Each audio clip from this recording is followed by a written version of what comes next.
ખાંટિયા વાંટ ગામે ભાઈની હત્યા કરનાર આરોપી કલાકોમાં ઝડપાયો। છોટાઉદેપુર જિલ્લાના કવાંટ તાલુકાના ખાંટિયા વાંટ ગામે ભાઈની હત્યાના બનાવમાં પાનવડ પોલીસે ઝડપી કાર્યવાહી કરી આરોપીને ગણતરીના કલાકોમાં પકડી પાડ્યો છે। પોલીસ મહાનિરીક્ષક સંદીપસિંહ, પોલીસ અધિક્ષક ઇમ્તિયાઝ શેખ તથા નાયબ પોલીસ અધિક્ષક કે.એચ.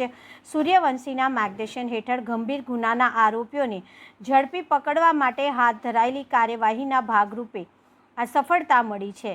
પોલીસના જણાવ્યા અનુસાર તારીખ 7 જૂન 2026ના રોજ ખાંટિયા વાંટ ગામે બળવંતભાઈ દેવસિંહભાઈ રાઠવા અને તેમના મોટાભાઈ વિજયભાઈ વચ્ચે પિતાના પેન્શન અને જમીનના ભાગને લઈને ચર્ચા ચાલી રહી હતી। દરમિયાન ઉગ્ર બોલાચાલી થતાં બળવંતભાઈએ લાકડી વડે વિજયભાઈના માથાના પાછળના ભાગે ઘા માર્યા હતા। ગંભીર ઇજાઓના કારણે સારવાર દરમિયાન વડોદરાની એસએસજી હોસ્પિટલમાં વિજયભાઈનું મોત નીપજ્યું હતું। બનાવ અંગે ગુનો નોંધાયા બાદ પાનવડ પોલીસે અલગ અલગ ટીમો બનાવી તપાસ શરૂ કરી હતી।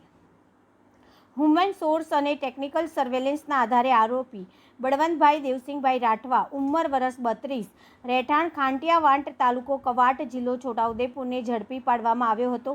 પૂછપરછ દરમિયાન આરોપીએ ગુનો કબૂલ કરતા તેની અટકાયત કરી કાયદેસરની કાર્યવાહી હાથ ધરવામાં આવી છે। આ કામગીરીમાં પાનવડ પોલીસ સ્ટેશનના police inspector R K. Parmar, police sub inspector S L. Gamit, ASI Vipinbhai Laxmanbhai, head constable Shaileshbhai Dharubhai તેમજ પોલીસ કોન્સ્ટેબલ ભરતભાઈ મફાભાઈ અને રાહુલભાઈ મગનભાઈએ ટીમ વર્ક બનાવીને કામગીરી કરી। Bureau report Virendrasinh Desai, Bodeli, Chhotaudepur. ગઈ તારીખ 7/6/2026ના રોજ આ કામના ફરિયાદી હિતેશકુમાર દેવસિંહભાઈ રાઠવા તેમજ આ કામના સહાયક વિજયભાઈ, તેઓ તેમના પોતાના વતન જ્યાં તેમનો નાનો ભાઈ બળવંતભાઈ રાઠવા, જેઓ પોતાની મમ્મી સાથે રહેતો હોય તે જગ્યાએ પોતાના પિતા જે તે સમયે મરણ ગયેલ અને તે સમયે તેમને મળેલા પૈસા તેમજ તેમના પેન્શન લગત પૈસા તેમજ જમીન તેમજ મકાન બાબતે ચર્ચા કરવા માટે ભેગા થયેલ।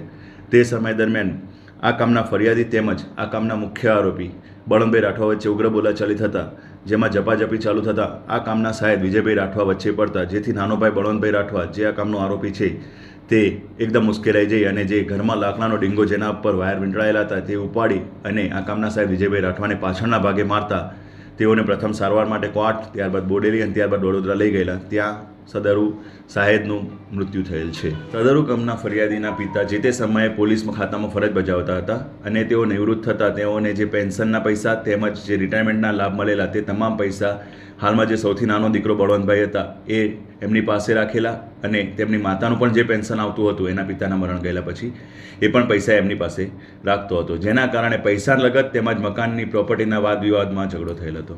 હાલમાં આરોપીની ધરપકડ કરી દેવામાં આવેલી છે। સદરુ ગુનાના કામે અન્ય કોઈ આરોપીનું ઇન્વોલ્વમેન્ટ નથી આમાં।